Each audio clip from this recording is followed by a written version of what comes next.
Hello, hello, hello. So Hello. this is take two with Dave and Lizzie. Um, so we were talking earlier about the Ultimate Life interview, and it's a bit of a different one because you're just setting off on your journey. But we can put the link for the other video and people can watch that and give them a bit of a background about you guys and what you're just about to embark on. But I know you have questions, so I would love, whilst we've got time and all the kids are all settled, love to answer as many of them as I can, and then maybe get Jamie to answer some more. We'll try and answer some in video format as well through the Ultimate Life channel, and we'll put the titles on normally of the questions you give us, like I know how to manage hospital care and things like that. Yeah. And we will probably then, now you've reminded me, do one on, because you're going over to France on the crit air, and what to do and what classification you need to get and how you need to print it out and all those things. So let's crack on with ask me another question. What's a burning question that's happening right now? So we just talked about, there's a moth, so the door's open, sorry. So yeah, we were talking about routes and how we do all of that. But one of the questions, I was thinking about, how do you know when you can stop and when you can't? So obviously you've got the park for a night. Do you only ever do that, or do you just like randomly pull over somewhere? And then how do you know if you can or can't stay there? And have you ever had anyone come and knock on the door and go, "Get away, you can't stay here"? Okay, so that is an absolutely amazing question because I wish we had just asked that as we went. So the first night, we came over from England to France. It was absolutely hammer it down. We're on the wrong side of the road. Everything's new. The kids are hungry. They're crying. And it was like, what are we doing if we made a mistake? And we were like, well, we're hungry. We're tired. We need to find somewhere to stop. I'm celiac. So like trying to get gluten-free anything in France was very difficult because you said, can I have this with no pan? And they're like, no pan? No pan? Everyone has pan. I'm like, okay. So that was pretty difficult, and we didn't actually have a plan where to stay. We got told by a friend that you can use these in France. Is very good because they have like airs. You can type in air, like camping air or parking air, and As in AIR. AIRE, I think. Okay. And I just Google it and they come up and you can stay in them for like €5 and it's a barrier that lifts up. There's some toilets, some of them have showers, some of them have electric, some of them have nothing. But there was one right near where we came through from the Eurotunnel. So we like pulled into that, but it wasn't big enough for us.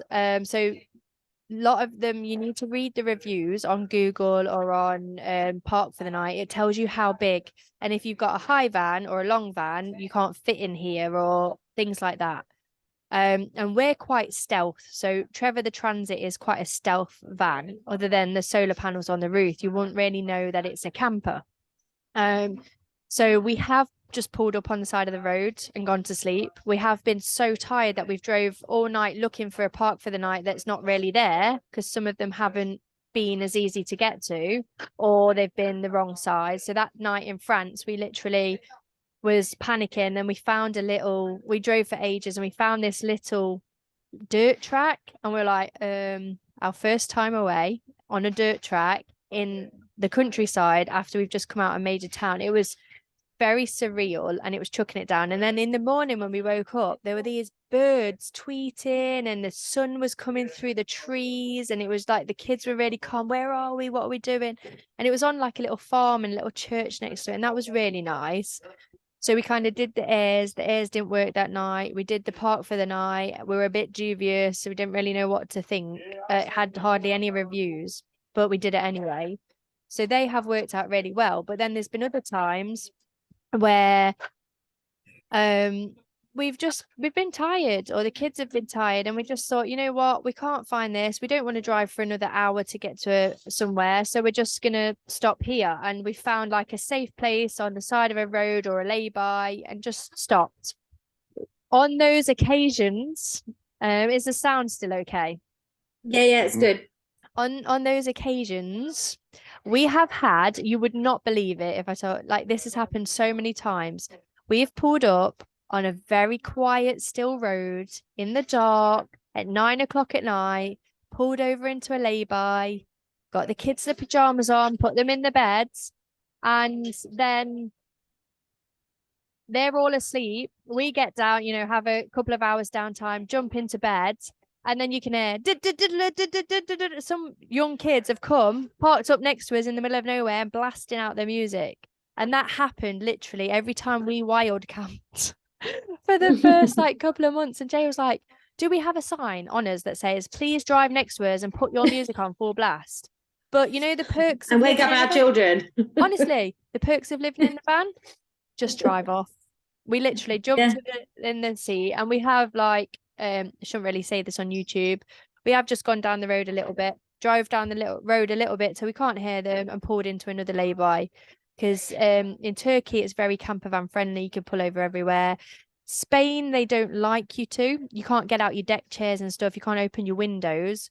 But if you're being discreet, you're not making any noise, you're not making any mess, it's not so bad. I think we've been told now that in Croatia, you cannot wild camp. They don't like it at all. We know people that have, but you cannot, and you have to stay in the campsites. We've also been told the campsites are at least €40 a night, and that's for a couple, and you get charged per person. Whoa. So it's one of the reasons we're kind of debating Croatia or Italy, because Italy. I really want to go to Croatia. Flip. Yeah, we do as well. But I think that's one of the places you will have to plan. I think go for maybe 1 or 2 campsites down the road, pick them, and then just, especially with being in summer, you're going to have to do, booking in for some of these places. We've been in winter, and some of the campsites, one in Murcia in Spain, absolutely amazing. It's a camping air, if you like, but in Spain. And it's just like a massive car park with grey and black waste. So you can empty everything and fill up your water, fresh water. And it's got IKEA one side of it, a shopping centre the other side, a Lidl across the road. And it's like got bowling, arcade, cinema. It was literally perfect. But we went to there in winter and it was rammed. So I don't know what you'd do in summer. So these are things that like we've been lucky so far. But we got here to this campsite. We are in Albania on a campsite right now because we needed the internet and we needed the showers and we needed a break. We just needed to stop driving for a couple of days, maybe have it's Wednesday now. I've got calls today, I've got calls tomorrow, and then have the weekend here, because it literally is like this photo behind me. It's what it looks like. So that's incredible. But I think it's very difficult to make that call until you're in that situation. If you plan out which campsite you should go into and then they're fully booked, like we just wanted to go to can you hear me okay? Yeah. So we wanted to go to a water park. So the kids really want to go to this water park. It looks amazing. It's on Facebook. They've been posting every day. It said it was open from April. So that was near Patra. We went up and we got to the campsite and it looked like it had not been open for years. And we were like, Oh, really? Gosh. But I read on the internet that it's got a sister company next to it. So we went like 2 minutes down the road to the sister company and I was like, yeah, we're open. I was like, okay, so what happened to the water park? Although that doesn't open till the 15th of June. Okay, but on your internet, it says that it's open. Yeah, but it's not open till the 15th of June. Okay, so what about here? Is the restaurant open? What facility get? No, the restaurant's closed. Don't open till June. And the facilities consist of parking in the shade, which does not work for solar panels. Yeah. Well, you could pay extra €5 or €10 to plug in on the electric, and the toilets. They look like the toilets and the showers. I wouldn't go in personally. So I was like, so you're telling me I've got to pay €25 to stay here, another €5 for electric, another €5 for Tobias because he's over 6, and then all I'm getting is a parking space in the shade And dodgy showers. and some, yeah. So we always like, we let the kids go round. If it's like an organized campsite, we let the kids run round, have a look, because everyone's really kind. The campsite owners, you know, we haven't met a bad one, so they're really kind. Like, go and have a look at the facilities and then decide. But we went round there, and there was only 2 spaces left to park, so it was full. People are obviously paying to be there, and there was another camper behind us, and another one arriving when we got there.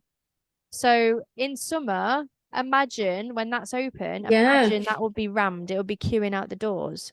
So if you'd planned like we had to go there, we'd set the kids on like it's definitely open. We've checked. I've sent emails. They've said they're open, and then we get there and it's like, yeah, but the facilities aren't. And that was what made So me annoying. Yeah, and this one at the minute, we have literally got the beach behind us.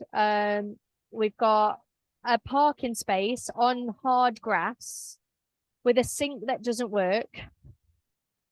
And then you can go down and you can wash your pots in the sink that does work, but there's a lot of mosquitoes. So we just filled the water and washed it up in the van. But they are the best showers I have ever been in my life. They're better than a 5-star hotel. Oh, So, yay. you know, we've just come out of the sea. With kids have been in the sea for the sunset was red, a big massive red sun setting in the background. We've been in the sea. The builders that are working on the building site, they got their big speaker. They cranked it up to full blast. They got the music R&B playing. And they're all jumping into the sea, and the kids are hooting and shouting, and you know, my 3-year-old's dancing to the music, and the sun setting in the background. And then we just had these most amazing, clean, hot, powerful showers. And I think that's what makes it. Like, if you can get a campsite that's got a hot, clean, powerful shower after being in a small space in a van trying to wash where you can, it makes such a difference. And now I think with us being so off grid, because we're completely off grid, we can stealth camp if we want to. We don't need the facilities. We've got like everything we need in the van. But if it's got a swimming pool, we're like, oh, maybe we should go there. Or if it's got a kids play area, this has got a park. It's not a great park, but it's something that the kids can go on.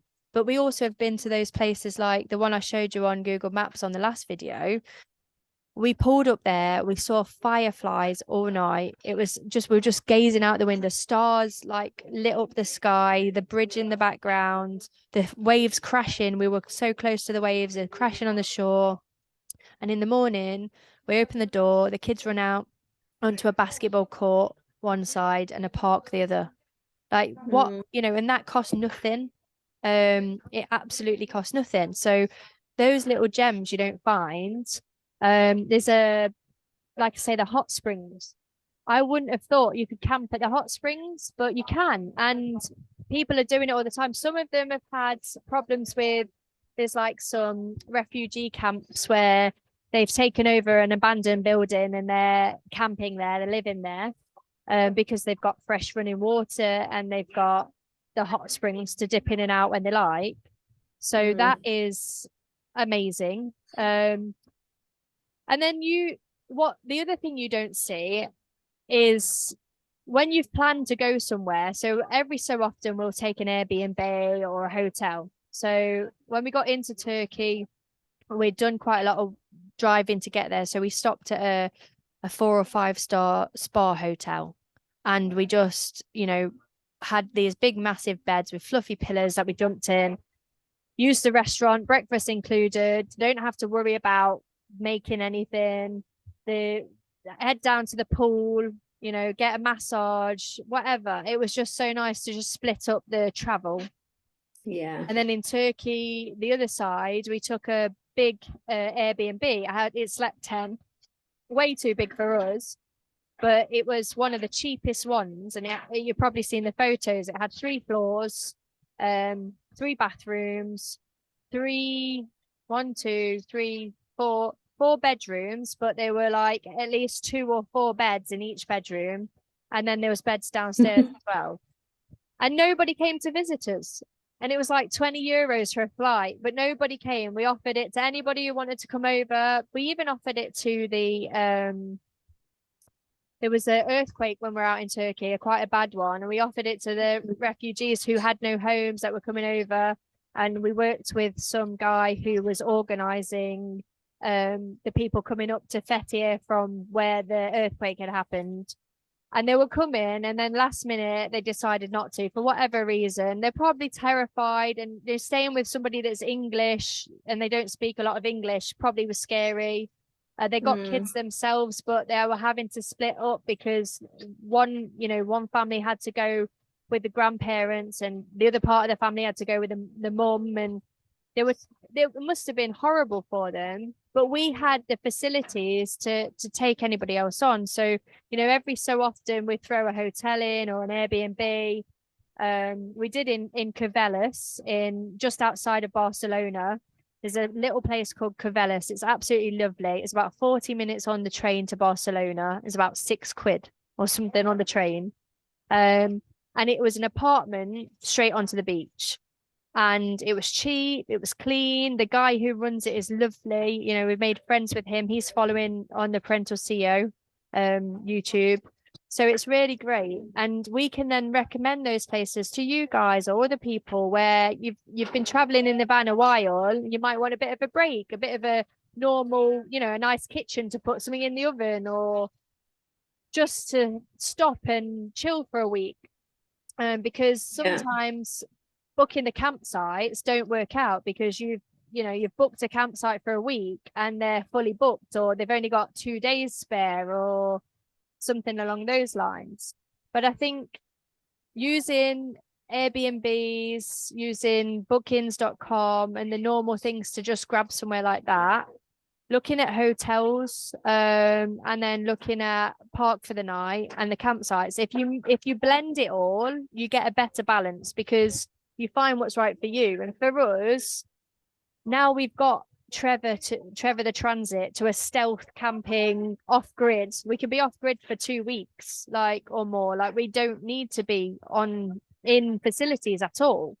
So it's nice to be able to do that, but it also gets a bit lonely if you've not bumped into nice to have the options to do either. Yeah, definitely. Yeah. And I guess you build confidence as well, don't you? When you first started out compared to now, you've learned a lot and you build in confidence in your decisions and what 100%. You're doing. And I think Jamie is the best one to interview for this because he was terrified. He was genuinely terrified of wild camping, getting charged or getting somebody knock on the door and police moving us on. He was terrified of getting robbed. There's a stretch in France along the motorway in France that every single park for the night says robbed, robbed, robbed, robbed.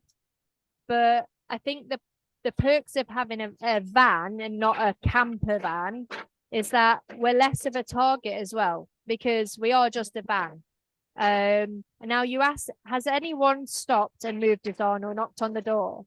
No, not yet. We have had somebody in front of us that has done that. They got knocked on by the police in Turkey and just said, can you move it round the corner? Because this is like a tourist area. So they got in, drove it round the corner, no problem. And they stayed there for 3 months. So we have heard of people being moved on. The people we spoke to yesterday said they got moved on in France. But we haven't. I think it's because it's a stealth ban. But also, we have been stopped in quite a few countries because of the transit ban. They had after the war, they had a trafficking problem. And we've got UK stickers on the van. And we got pulled over in Slovenia because they thought we were from Ukraine. And they asked to check inside the van. They had their hands on the guns and they were ready. They pulled us over. A big sign on the police car said, in English, it said, please follow me, on the back of the police car. And Jamie was like, oh my God, what have I done? I haven't speeded. I haven't done this. I haven't done that. Have we got a light out? What's happening? He was panicking. As soon as their police saw Jackson, our middle one, in the front, they were like, oh, okay. And they said, can you open the door? They opened the door and saw Alara was asleep. And Toby goes, what are you doing? what are you doing? I was watching that or something like that. And they were like, oh, it's just the kids, because they seem to be a problem when we first came over with people were putting their hand out to us as if we were a bus and they wanted us to stop. And we pulled up on the side of the road because we got lost. And all these people in ragged clothes, they were quite old. There was about 7 or 8 of them, started running towards the van. And Jamie like pooped his pants, put his foot down and drove off. He was like, oh. But I think what's been happening is they're desperate to get out of the country. So they've been hopping into transit vans and moving them on. And that happened to us in Slovenia, Hungary, Romania, and Bulgaria. We got stopped in all of those countries to check inside the van. And they told us that they were having problems with illegal immigrants. So we haven't been moved on for park for the night, but we have been stopped. And as soon as we got over to Greece, we got checked again. So yeah, we've been checked in quite a few countries. You guys won't have that problem again because you got the kids. But I know that a couple of people that have been traveling alone or traveling as a couple, they've had to go through more checks. They want to see paperwork. They want to see, how long you're staying for and what are you doing, business or pleasure. Whereas us, they look at us and go, oh, you've got kids. What are you doing? Just traveling? And we're like, yeah, we're heading towards wherever. And they're like, oh, have a good time. So yeah, that's been strange. Yeah, so park for the night, Airbnb, the normal stuff, and Google. Google's really good because if you find somewhere and you're like, I know, let's say where do we go? Olympia. We've just been to Olympia. And on Google, there was a little review that said something about, oh, great parking right in the center of town. I would never have tried to go and park where we parked, but there was 4 of the camper vans. So it's like, you see another camper van and you think safety and numbers. And the more camper vans you got, I think the better it is, because you get like a little community. In Olympia, we pulled up and the next morning, these 3 little German kids, well, 2 of them came running over and just climbed in our van and started colouring with mine. Like mine were colouring. Been speaking through the window, but they just ran round and jumped in and sat there colouring together. And their kids were actually very similar ages to ours. They had a 7, a 4, and a 1.5-year-old, and ours was 7 and 3 and 2. So that was really nice. But the problem is with that, like the kids are making friends and then when they're leaving or we're going the other way. And we've found a few people now that have hooked up, especially like UK people heading towards Turkey. They've hooked up and they're going in convoy. So the kids have always got someone to play with. They've got an adult to talk to, someone to share a glass of wine with or whatever. So that's a really good idea. Yeah. Any more questions? I was going to say, just moving on to like community, which you kind of touched on, just like how do you work that, and how do you tap in? How do you tap in and find other communities, particularly like home education communities or I don't know, whatever community you're looking for? I think I must admit we haven't utilized the space as much as we can. So we went on Facebook when somebody told us there was this thing called World Schooling and we didn't know what it was. So we went and joined all the World Schooling stuff. But we also have had like a big social media switch off, other than posting things for work or the Apprentice CEO and YouTube videos. We're trying our hardest not to be on social media. Yeah. So most people hang out on Facebook or Insta trying to, make friends and find out more about each other. And the World Schooling one's a great one. There's a lady called Karen King. She's actually interviewing. I thought she was interviewing today, but maybe tomorrow. And she set up the group. She told us about going to Turkey because there's a big expat. She's Australian, but she's just got to Turkey now. And she told us about that. So you can go on, and we joined a WhatsApp group. We got invited to a WhatsApp group and there's like plenty of people in there saying, oh, today we're going to the park. Does anyone want to meet at the park? Somebody else said at 2 o'clock we're going to be at the In skate park. Turkey. So like that was one the was in Turkey one, yeah. Fethiye, but I'm sure there's all over. And there's a lady called Nikki. She does a lot of charity stuff. She's just set out a global, I think it's called Global Trailblazing, and it's like an online scouts club for kids that are traveling and wanting to make more friends. Quite cool. Yeah, So that's cool. But we were coming to meet them in Albania, but we've taken longer and they've now gone somewhere else. But she said there was nothing in Albania. So she created a group and made her own Albanian community group. I don't know how many's in there, so we're going to try and check that out soon. But some countries have a lot of homeschooling or unschooling or world schooling. And a lot of the countries that have got expats communities, like I know a lot of our friends went over to Spain, and they were in like the south of Spain. So they sent messages saying, oh, go and visit such and such at this place.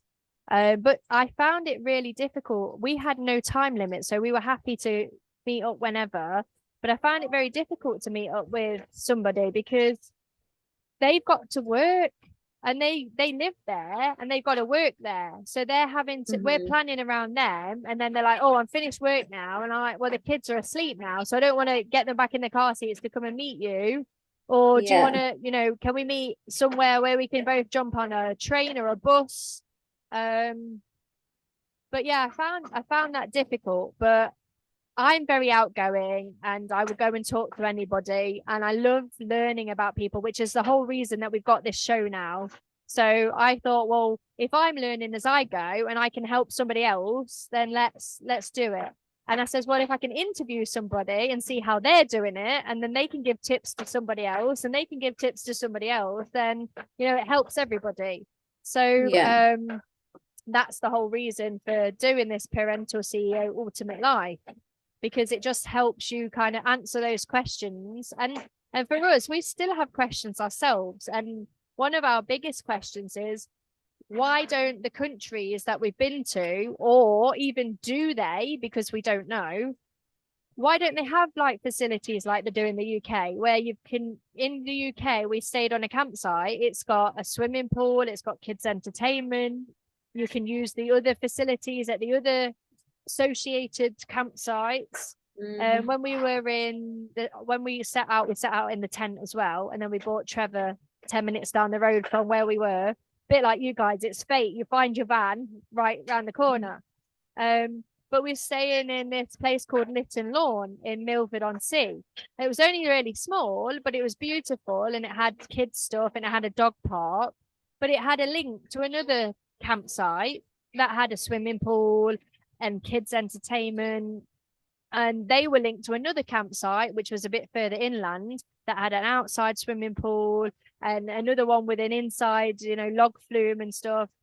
And basically we could use all of the facilities for free because we'd paid to stay at one of the campsites. So we had a choice of so it's all like linked in. But along the way, we haven't found any campsites. Well, we've been out of season, so to be fair, we've traveled through winter. We haven't really found any campsites that have got kids entertainment. And when you ask people, like we asked here, someone's like, oh, this one has something for kids. So we're like, yes, let's go. It's a park with a slide and a swing.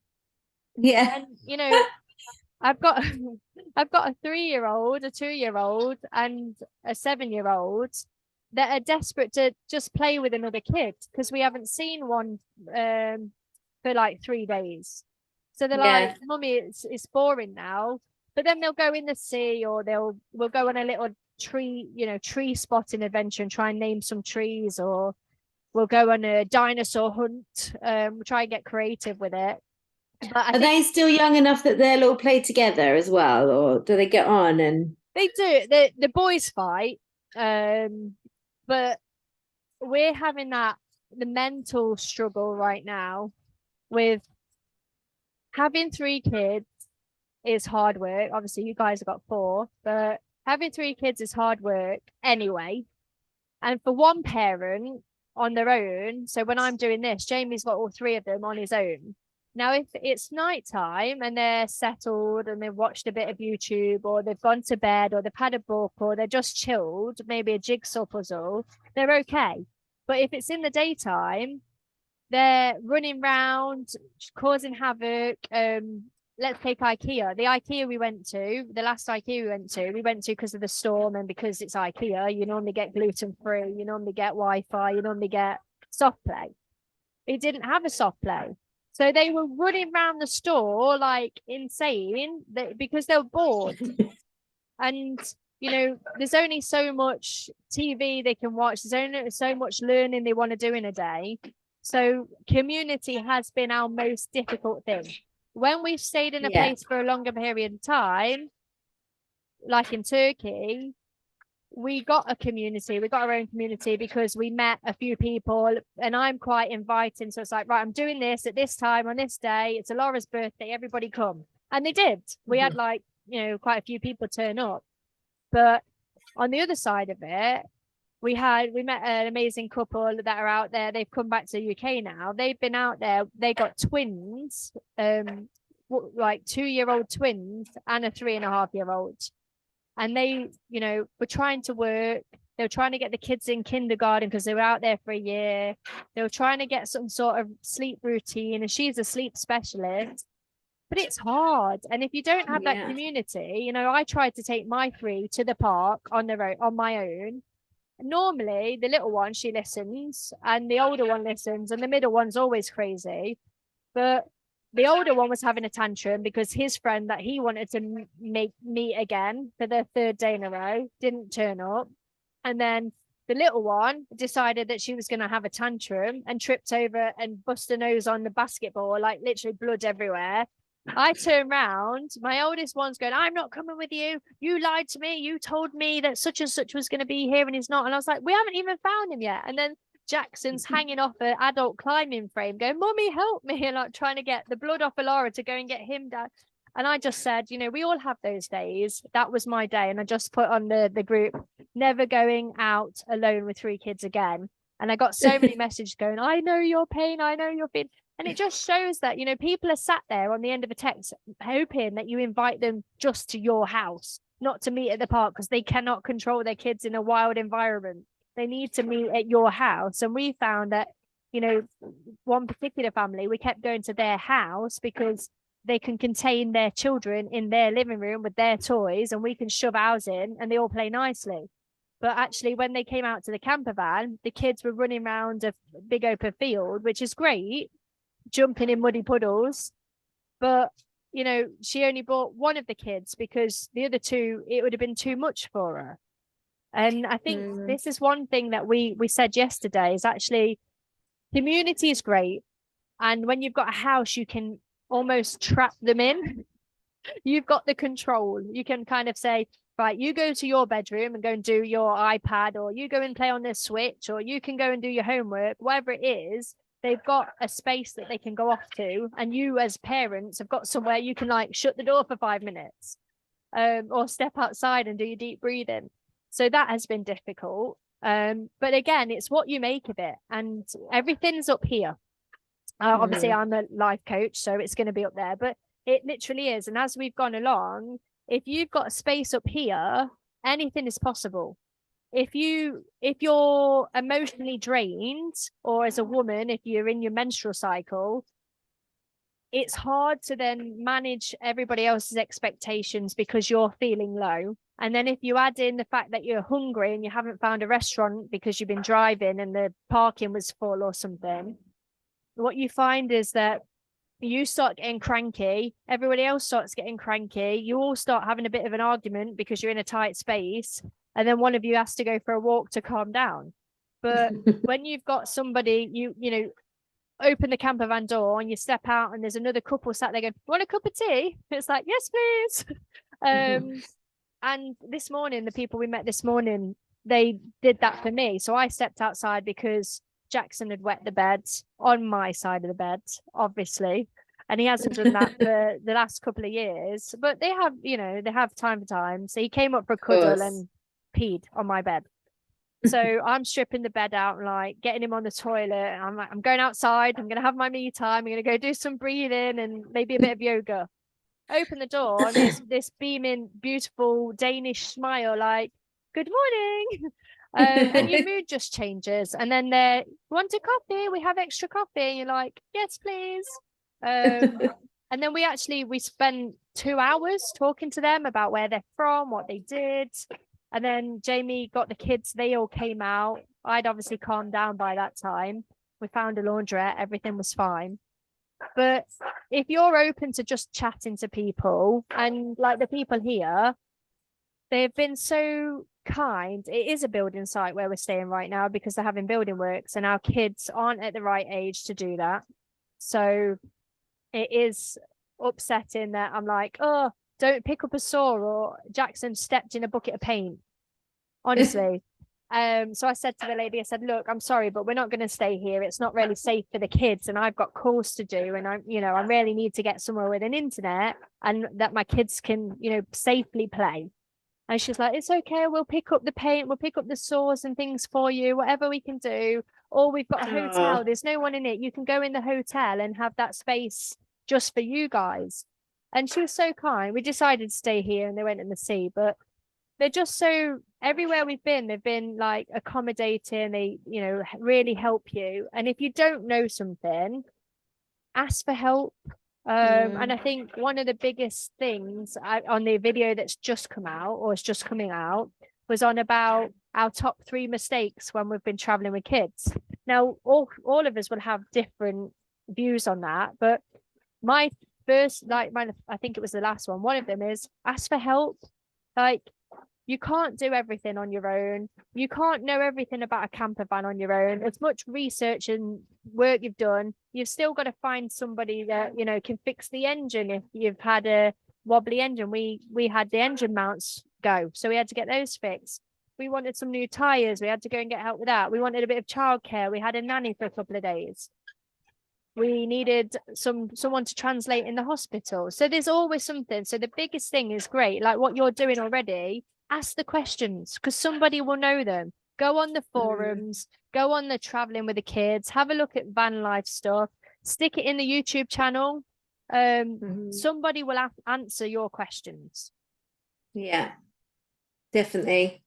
Oh, well, I hope that's helped. It's been really helpful. Really, really appreciate you guys coming on and doing this as well. I'm sure you'll have more questions for us, but will you please, please, please let us know when you get the first step out the door, where you've gone, let us know where you're going. Stick it on the YouTube channel. We've made it, we're here, or whatever. Let us know what your YouTube channel is. We'll share that with everybody else, or Instagram pages, or however you're choosing to update people. But thank you so, so much.